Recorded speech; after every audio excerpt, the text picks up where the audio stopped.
alright. No, this isn't the playthrough of the first game. I already did that. I'm just checking something out of curiosity before I get started. Yeah, see, that game has it. Huh.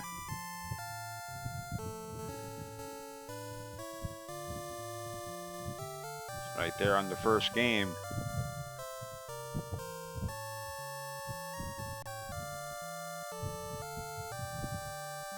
Oops, where am I going?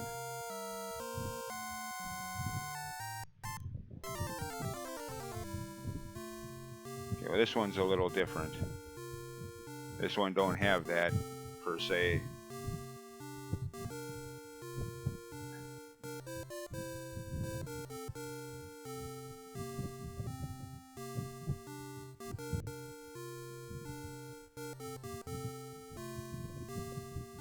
And now back to the game I'm about to wrap up here. Of course, it takes a while to get past this. The main character is walking into view. And oh yeah, where's my controller? There it is. Gonna need that once I get started. Can't very well play a game without a controller device of some kind. Whether it's a keyboard, a mouse, or...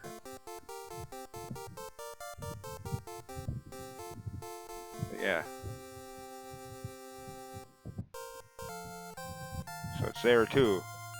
So point to this being, I don't know how the hell I ever got the idea that Dragon Warrior 4 was the first game to have the, not what we now know as the overture, the main series, the series main theme.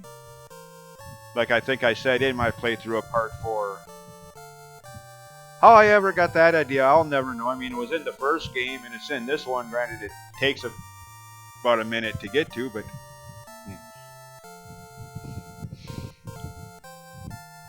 So yeah, again with emphasis, how I ever got the idea that part 4 was the first game to have that. Whatever. Anyways. Hello. And welcome to it. Hopefully will be the finale of this, barring any unforeseen setbacks. Of course, the differences between this version and the Switch version are numerous right about now.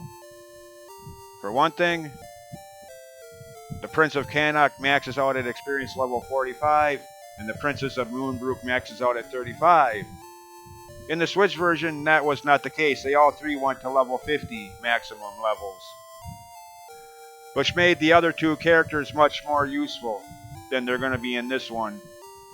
Granted, at max levels, they should still be helpful, but not as much as if they would be if they went up to max level 50. Plus, another difference I've noticed.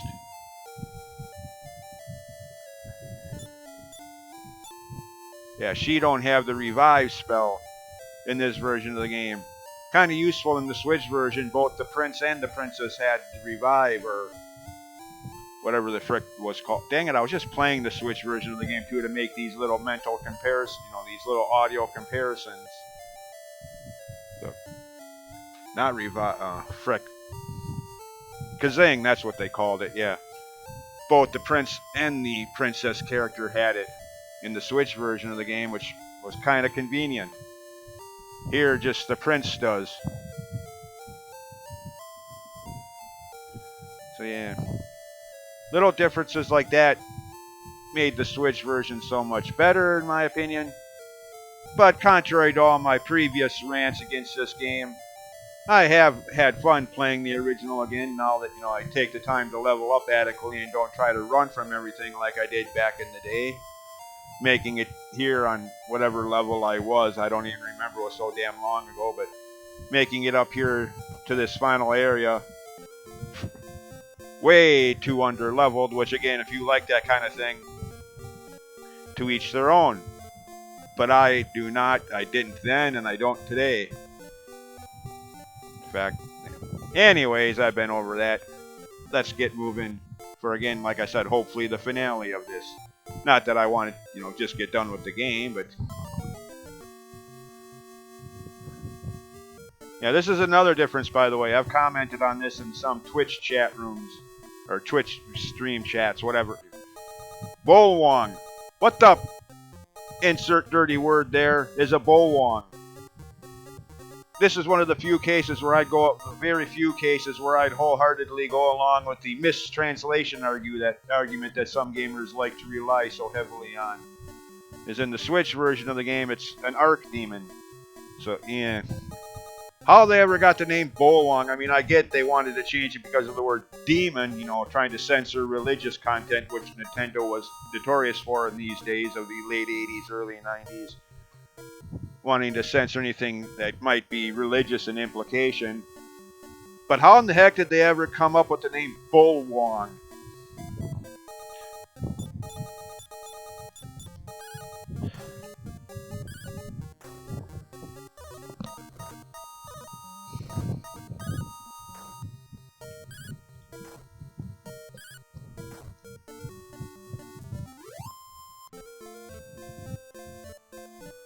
Okay.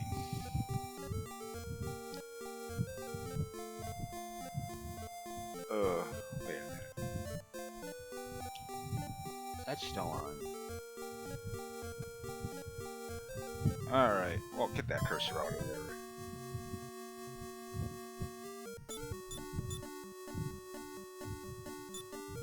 So I can't do that in this version of the game. No auto-targeting.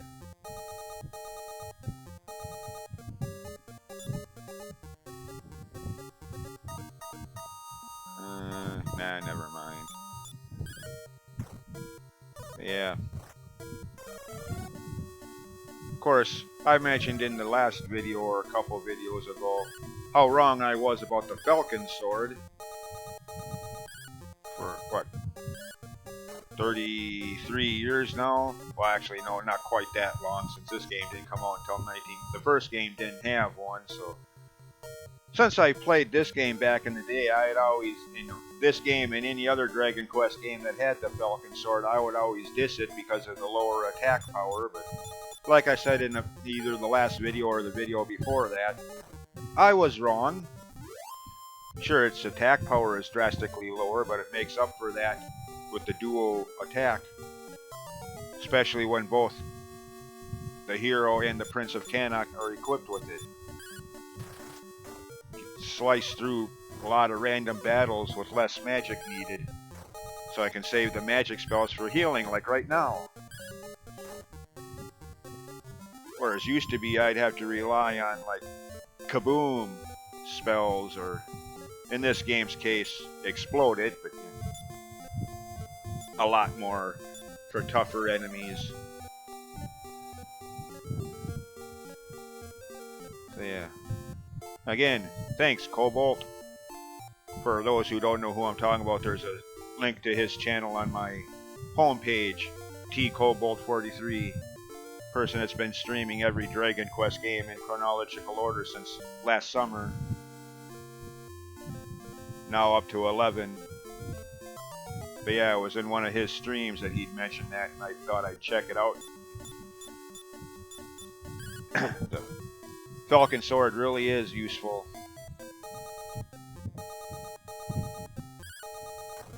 One of those cases where I'm, you know, glad to be wrong, or however you want to put that. Anyways, with that having been pointed out. By the way, this is another one of the changes in the Switch version of the game. That this one, I'm not, you know, I mean, it's kind of pointless, I guess, but Gold Batboon. In the Switch version of the game, that same enemy is called a Batman Drill. A Batman Drill? What? I mean, kind of the reverse of the Bolwong, you know, how in the Switch version of the game it's the Archdemon like it was probably intended. Yeah, where here the name is a little better, Gold Batboon. But what the heck is a Batman Drill? Okay, I need better armor, that much is for sure. I thought they both had thought we all had the best armor we could equip up to this. Oh, that's, well, yeah, Princess doesn't. That's right, I never did get her flying water cloth, as they call it in this version of the game. Did I?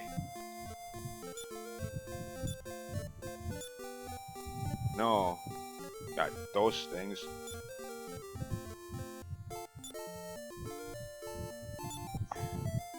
Gremlin armor, by the way, that's cursed, I'm pretty sure. What was I? Oh yeah, I was looking at the wrong character. Yeah, okay, I got that, which... Got that for her, that's why, yeah. Stat-wise, I think that's just a little bit better, but... Anyways... I should get rid of some of these useless items, but I don't think there are going to be any more item drops or treasure chests along the way, so... None that I can remember anyways.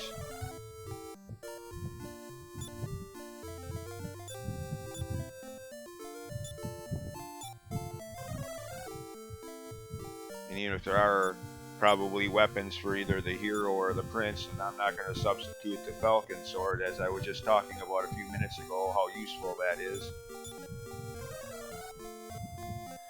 Anyways, a castle all the way up here. And this part, this was so weird on my first playthrough. Like, huh?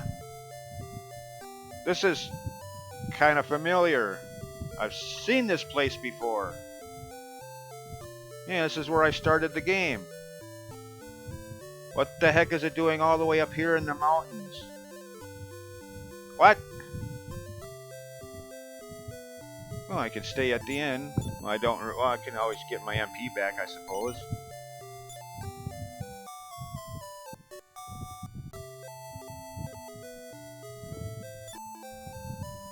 Huh. What is with this place? This is weird.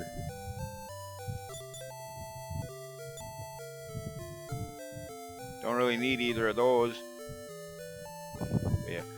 Anyways, getting to the point, yeah, this was so weird on my first playthrough. It's like, what the heck is this place doing all the way up here? This is Middenhall Castle.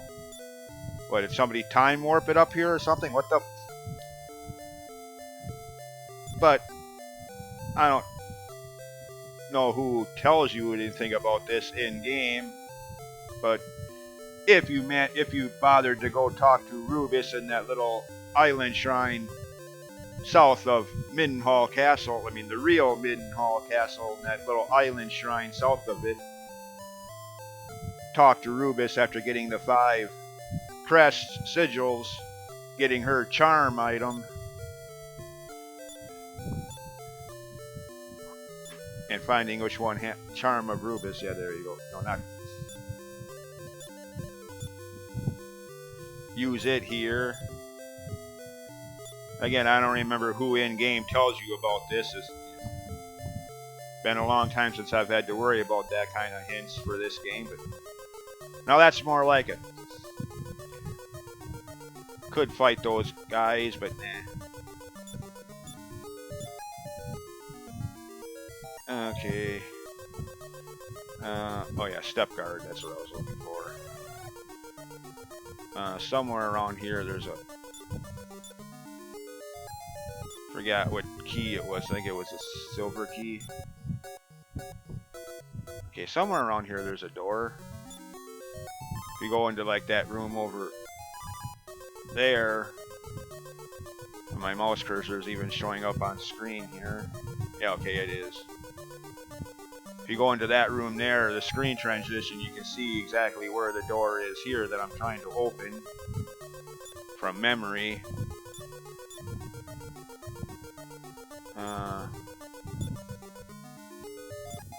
Okay, you know what? I got a better idea.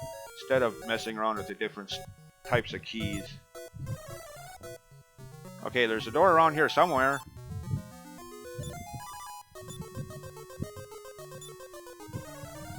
There it is.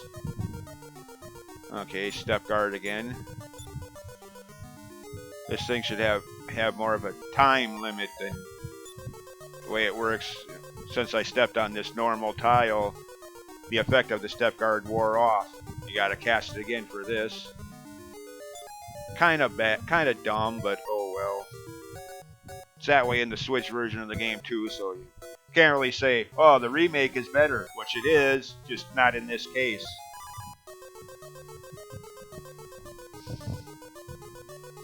In this case, it makes no difference.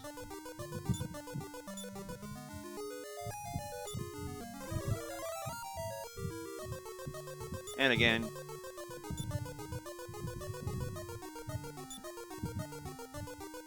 well, they both have that spell. I don't see the point in that. Having both secondary party members having the revive / Kazing spell, now that's more useful, especially in the areas still upcoming. Having both party members have the step guard just seems kind of trivial. And from here, again, I don't know how you're expected to know this, if there's someone somewhere in the game that tells you about this, or if you're supposed to just get curious and check your items. But, yeah. Eye of Melroth, or False Idol as it's called in the Switch version. The same item you needed to get up here in the first place.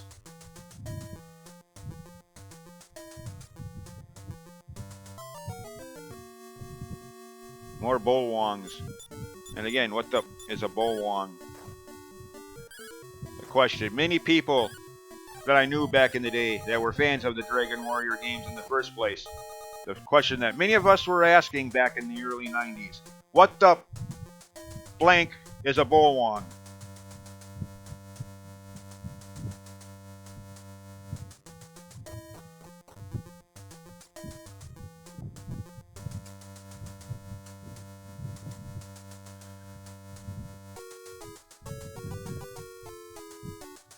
Granted, there weren't too many people back then that played RPGs, at least not where I lived, but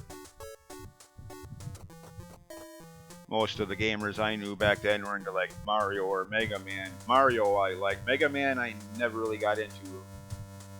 I mean, I get it, it's a popular franchise that a lot of people like to this day, you know, and again, to each their own. I just never really got into the Mega Man games. I was always too busy with Zelda, Metroid, or by the end of the 80s, Dragon Warrior, and into the early 90s, Final Fantasy. Anyways, personal nostalgia aside, okay, we're still at pretty much full health for the first mini-boss battle. Atlas. Who gets the drop on us, the dirty rat? Okay, I better heal. Okay, wait a minute. 168 HP.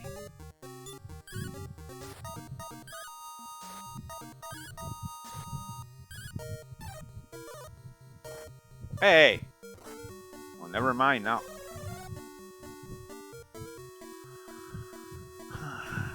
That was kind of cheap. And he's the one that has the revive spell.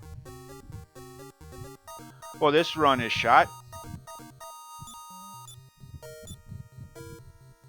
Again, that wouldn't matter so much in the Switch version of the game, since the Princess of Moonbrook, whatever her name ends up being in your playthrough, also has the Kazing / revive spell as well.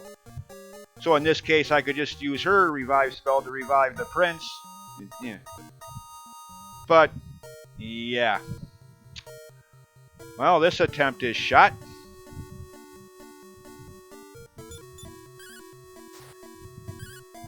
I mean, I could get rid of him, perhaps, per se, theoretically.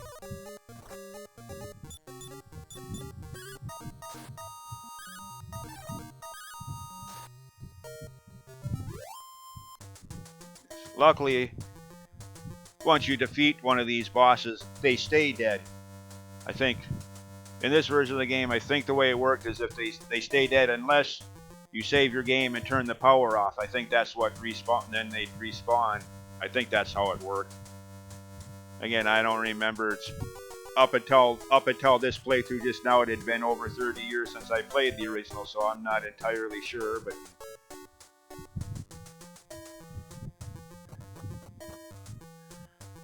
anyways.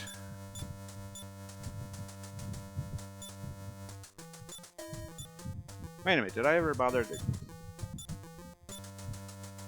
Ah, shoot, no I didn't. I was gonna say, and I was sailing right past that between videos, that little island where you can get the leaf of the world tree, as they still call it in this in these older games, or Yggdrasil branch, or whatever it would be in the more modern games. The item that works like the revive spell. Dang it, I was sailing right past that area.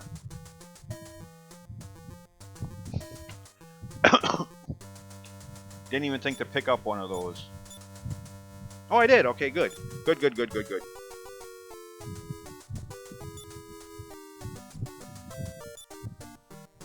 Oh, poopy. Alright, get rid of that.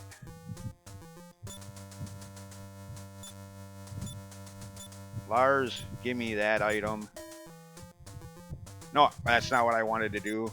Of course, he can't use it. He's dead. I'll take that from you. Which is kind of disturbing when you think about it. He's dead. I'm raiding, I'm pickpocketing a dead man's corpse. Get items from. But then again, since when did Dragon Quest heroes know anything about modesty or decency? I mean, they break into people's houses uninvited, unannounced, break their jars, rummage through their dressers and private belongings, taking whatever sees fit for them to take, Again, since when do Dragon Quest heroes know anything about decency and politeness?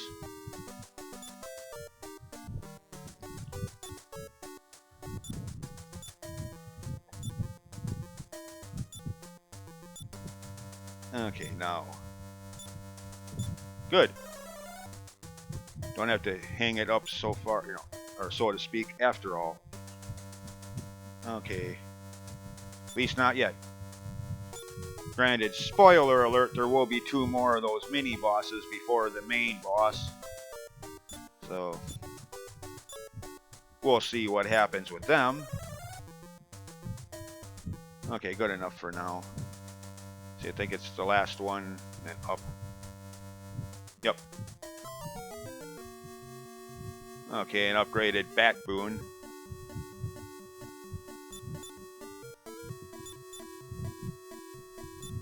Actually, no, I better. I was going to say, I wonder if Explode It Kaboom works on him, but no, I better save those MP points for healing spells. So again, I got this boss, 1 more after this, and then the final boss. So yeah. Long way to go. Oh, don't you dare. Okay, good. The defeat spell didn't work. So I don't have, unless, the prince stays alive this time, I don't have any way of reviving people anymore.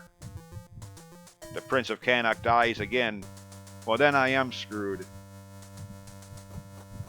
I was lucky that I had that 1 item, but unfortunately the game won't let you stack those items, have more than 1 of them at a time. At least not in the original here. Maybe in the Switch version of the game that's a thing, but in the original, no, you're limited to 1 at a time. You can only get a second one after the first one is gone. I mean, I get it. I guess they tried to keep it more challenging that way, less putting a limit on your revive capabilities of bringing back dead party members in dungeons. But yeah, artificial challenge in my opinion.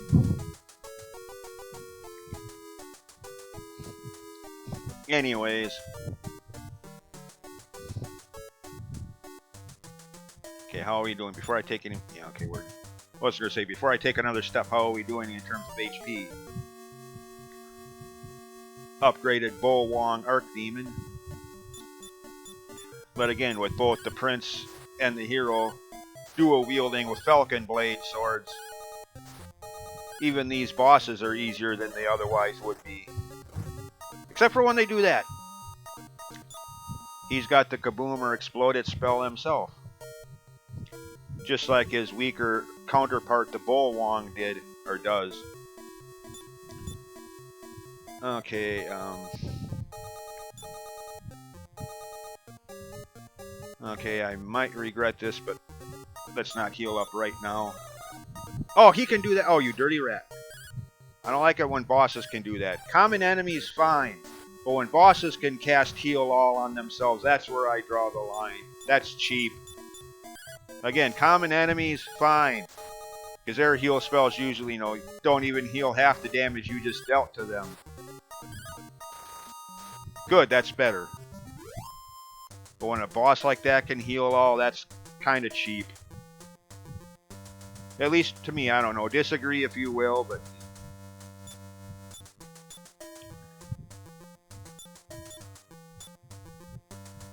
Like the final boss of the first Final Fantasy game, for example.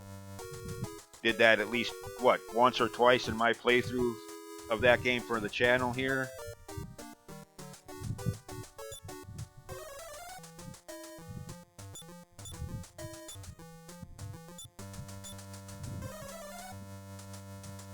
Two video playthrough I did a while ago. Well, almost a month ago now. But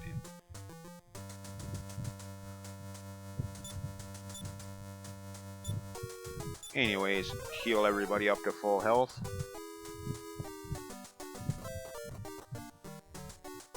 Oh shoot, yeah, forgot about that.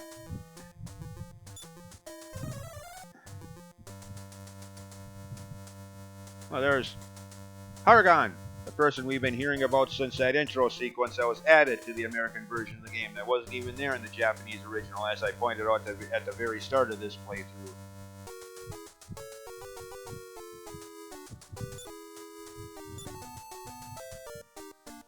You're not so great, buddy. Get over yourself.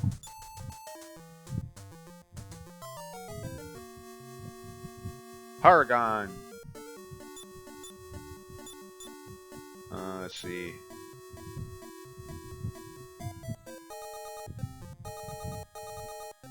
Try some of these. It figures they wouldn't work on just not just any boss, but the final boss. As is usual in RPGs, final bosses are usually immune to most of that kind of status stuff. Poison, sleep, stat lowering spells. They're the final boss of the game, so of course they're usually completely 100% immune to that kind of... They can use it on you, though! Which brings up fairness issues, but I already kind of went into that just now with bosses being able to heal themselves, so... Okay. Too bad I don't have any multi-heal. Or heal us. Or heal all 3 party members at once. Actually, you know what? I think I'm good for... better not take that chance, so... Just my luck, I say that, and then he gets off some kind of powerful attack on this round, and... Oop! Yeah. Oh, you dirt! Heal all that. Well, of course, he probably will, too. That reminds me. Do we have... Okay, who has... Okay, back up. Does he... Oh, he's got it, of course. I don't think... Again, I don't think this will work on a final boss of the game, but... I don't care for sleep spells anyways.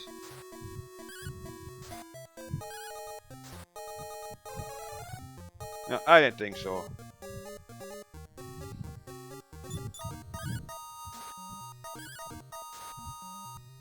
Gotcha! And now, this was kind of hinted at in the Switch version of the game right at the beginning of the game when the lone survivor of Moonbrood Castle makes his way to Midden Hall and talks to the king there. He says something to the effect of, if not stopped, Haragon will summon a great god of dark power and lay waste to the entire world. That, of course, was added to the Switch version of the game. In the original here, there's no mention of that so-called dark god. Until now. I mean, it was kind of hinted at with the item, the Eye of Malroth, but, yeah.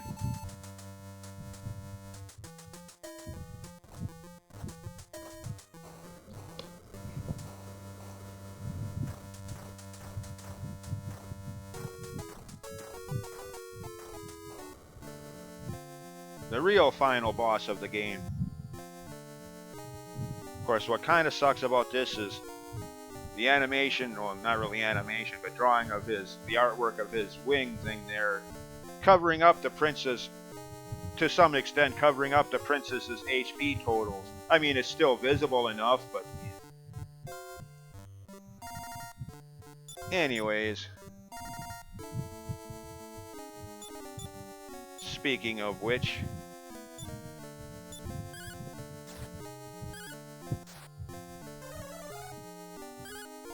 oh, he must be really doing some damage if he's already doing that.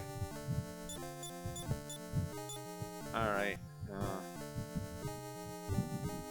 Okay, I still have a lot of MP. Let's take a chance on this one once. No, I didn't think so. Ooh! Okay, that's not so bad. Never mind.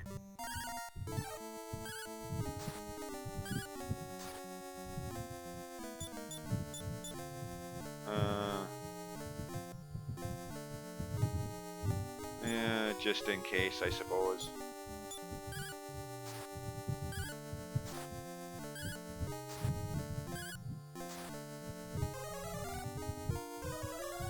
How would you stop doing that? Ain't ever gonna... Yeah, it figures.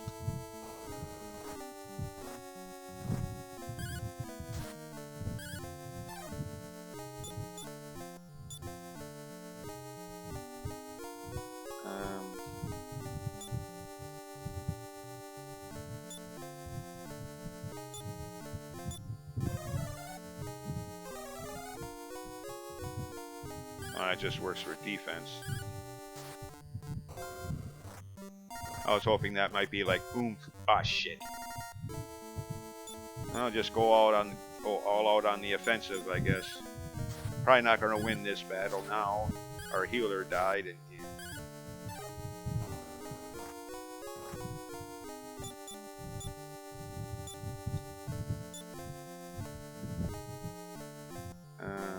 that's right. He don't have heal all, just heal more. Shoot.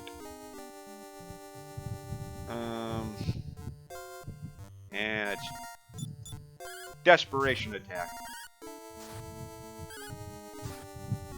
Die? Nope. That's cheap, man.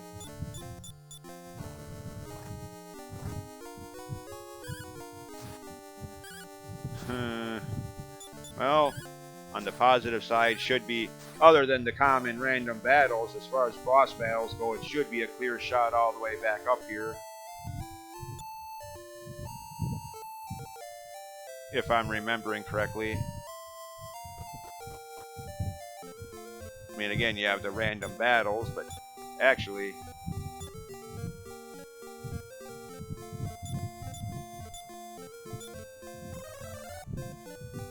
Since we're at max... Oh, that don't work up here, even at max levels.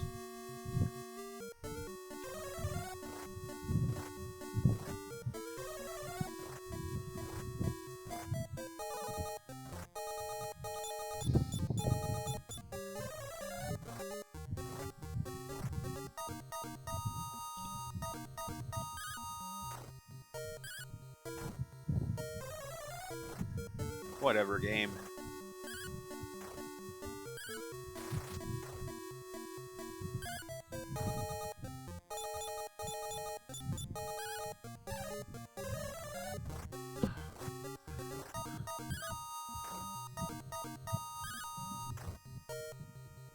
Not in the mood, game. Be a cheap ass some other time.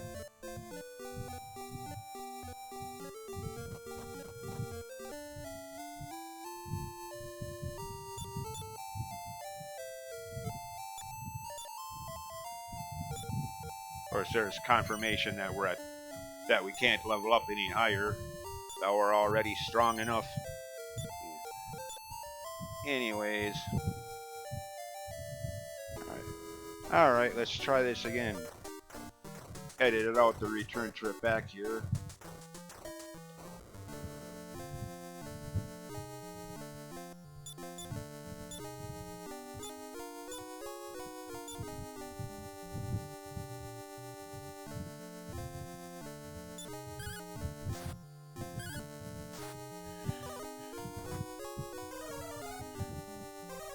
Of course.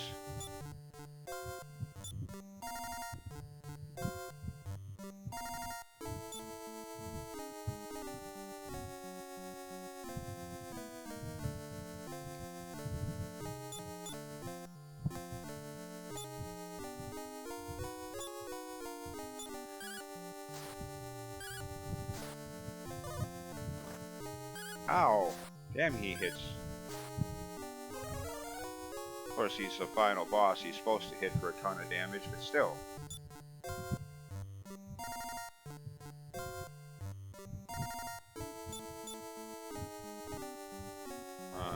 Since you don't do much damage anyways. Heal.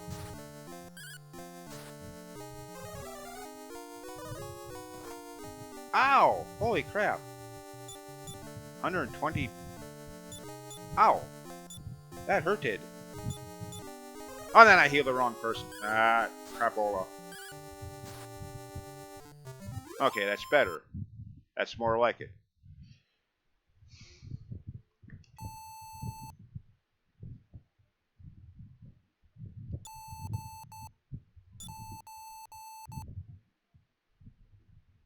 Eh. You've been watching me this whole time, in other words, huh?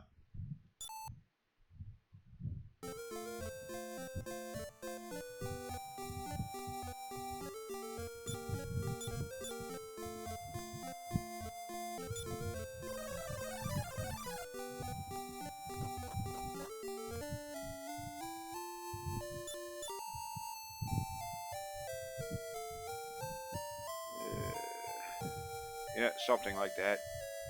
Of course, now we get to make our way back to Middenhall, where the game began. Which was easier to do in the Switch version of the game, since the return zoom spell could just instantly return you there specifically. But, yeah.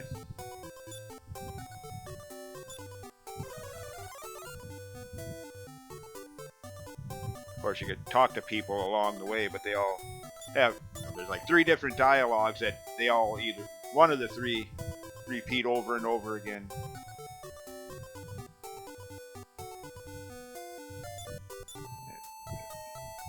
Yeah, like he just says the same thing the guy back up there did.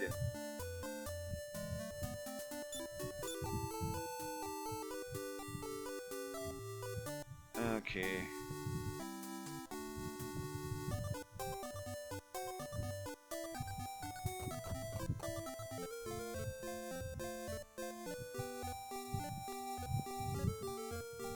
Okay, now from here. Actually, I don't need to worry about the repel spell. That's right. Since I defeated the main bad guy, all of his minions disappear with him, just like the first Dragon Warrior game. Only there it doesn't really matter because the return spell returns you instantly to Tantagel Castle. Nowhere else in the game, but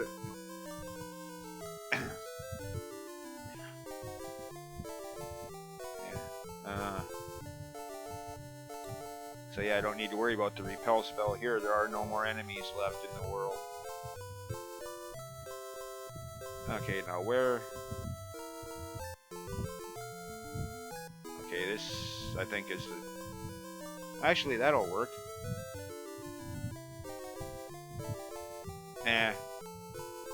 This is southwest of Middenhall. Yeah, almost back. Almost there.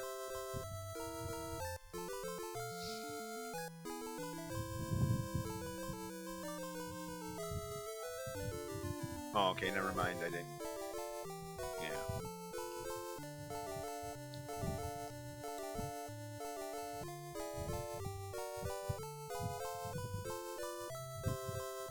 Okay, what? There it is. The real Middenhall Castle. Not that delusionary one earlier. Hello. I'm back. I did what you sent me out for.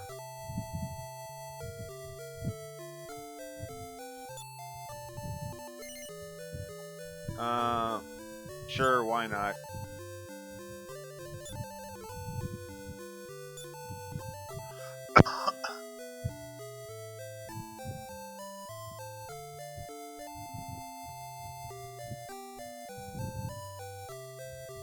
What is this? Castlevania with the vampire killer whip? Forever hunt Dracula?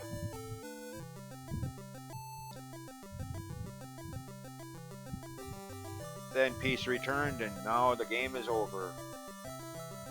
Yeah. Well, still not as good as the Switch version of the game, but not as abysmal as I had thought for so long before deciding to play it again.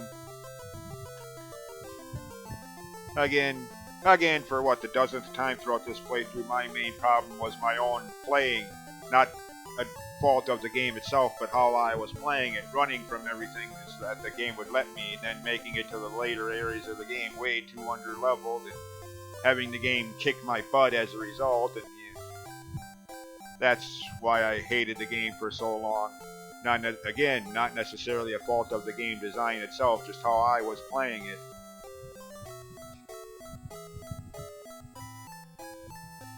I mean, again, there still are things that could have been done better, like any older game, or heck, even some of the newer ones. Who am I kidding?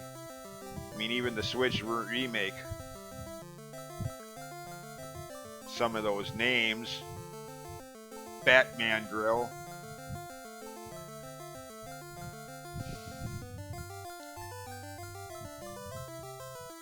Anyways,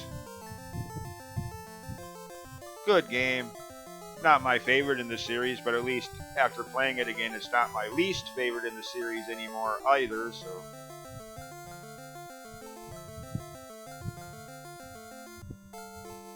Actually, I don't know. It might still be by default. You know, there's so many other good games in the series.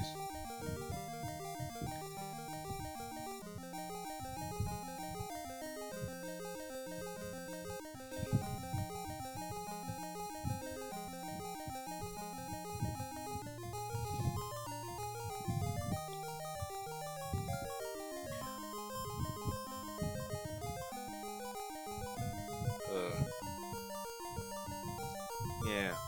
And, of course, thinking about it again, another issue I have with the original is one I mentioned at the very start of this specific video.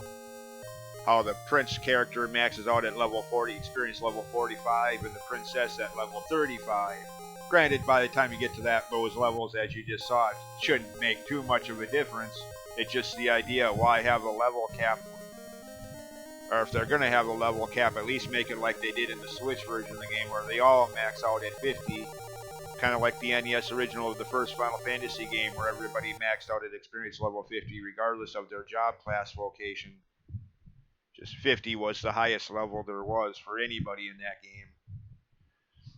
game. Anyways, yep, that's it. The end. Yeah, you can't even hit the start button to bring back up the menu, the main title screen. That really is it. The only thing you could do is hit reset if you were playing it on the actual NES back in the day. Just hit reset or turn the power off. Of course, since this was one of those battery cartridge save files like Zelda, or just turning the power off outright might not be a good idea. You know, they always told you hold the reset button down as you're turning the power off, which is, again, probably one of the reasons I had so many faulty save files in my first playthrough of the first Final Fantasy game. I never did that back then. Anyways, yeah.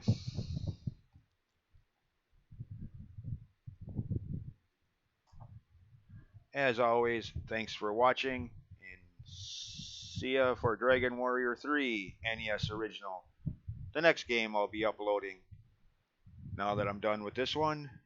Anyways, bye.